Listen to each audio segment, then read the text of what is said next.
Hi, my name is Jarosław Kosaty. I'm a strategist at PKO Bank Polski. Last week, the Polish zloty appreciated against the euro. Euro-PLN exchange rate fell from 4.50 to 4.44.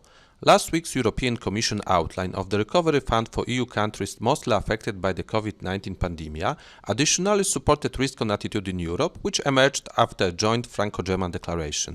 The surprising 40 basis point rate cut in Poland, together with the further local CPI fall in May, only partially reversed PLN appreciation at the end of the last week. Let's take a more detailed look on these factors which stood behind the Polish zloty strength last week. 2 weeks ago, France and Germany agreed on limited debt mutualization in the EU to establish €50 billion fund to support EU countries, which economies were damaged the most by COVID-19 aftermath. Last week, the European Commission initiative to widen the Franco-German Recovery Fund proposal by an additional €250 billion in loans prolonged the euro rebound against the dollar. As you can see from this chart, it also provided some support for PLN, which benefited from the rise of optimism in Europe. As a result, a surprising 40 basis point rate cut in Poland and further decrease of local CPI in May within the NBP inflation target bands only partially depreciated the zloty, which was mainly driven by general improvement of risk appetites in Europe. It is worth mentioning at this point that some of the NBC members suggested that recent PLN strength had helped to make a decision on the rate cut, as the exchange rate appreciation fuels deflationary pressure in the country, which in turn intensifies the risks of an inflation fall below the lower band of NBP's inflation target at 1.5%. As we have said so far, last week the Polish zloty strengthened against the euro, which translated into a euro-PLN fall. This week so far, PLN has continued this trend. In the coming days, however, we expect the Polish currency to depreciate against the euro to the 4.46 level. In our opinion, the MPC rate cut to almost zero from the local side removes probably the last barrier for PLN depreciation, as the current interest level in Poland is the lowest in the CE3 region.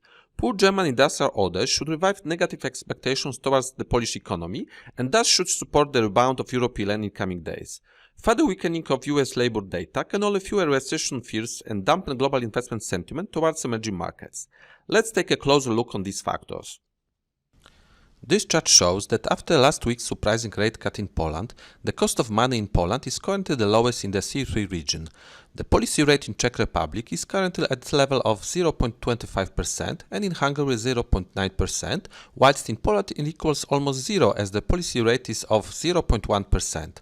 From the local standpoint, the latest 40 basis point rate cut probably removed the last barrier for PLN depreciation, as the NBP already actively provides liquidity to the Polish financial system by intense asset purchases. PLN is currently the most vulnerable for a sharp reversal of the trend among the other CE3 currencies. It is worth mentioning that some of the MPC members do not exclude the possibility of negative rates in Poland at some point in the future. In the coming days, the Polish zloty may get weaker after the German industrial orders reading. Market consensus expects a 20% fall on a year-on-year basis. Due to strong industrial connections between Poland and Germany, a poor reading may revive recession fears in Poland and thus lift euro-PLN higher. A further deep decrease of US non-farm payrolls may cool down global appetites for risk and also hit the zloty. The market expects 8 million job losses in May. If this comes true, it would mean that COVID-19 could have wiped out more jobs in the USA than the Great Financial Crisis. It would not strengthen the demand for the emerging market currencies, also including the Polish zloty. Thank you for your attention.